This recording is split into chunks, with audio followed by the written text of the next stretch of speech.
Question. Do you ever feel successful on paper but disconnected when it comes to actual real life?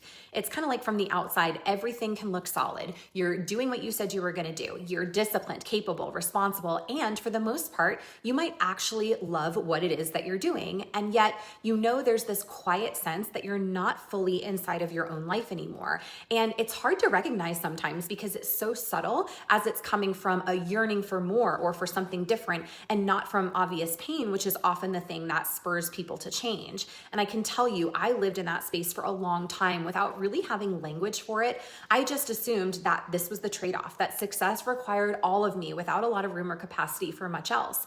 And what I didn't realize then is that disconnection from self is not really always a problem that you have to get in there and solve right away. Sometimes you just want to treat it like a sign that the way that you've been operating that once made sense and once worked for you isn't quite fitting you anymore. And you don't have to go burning down everything in your life. It can really start much smaller than that and ultimately add up to this big life change that you might be being guided toward. And it starts with being honest about what's true for you, even when you don't know what comes next. And often we cling to the old because we need that certainty and the unknown is uncomfortable. But I'll tell you, once you are honest with yourself, the clarity is going to start to come and the next steps are going to have permission to reveal themselves in divine time. So let me know, is this something that you have experienced or that you're currently experiencing? Drop it in the comments. I want to know.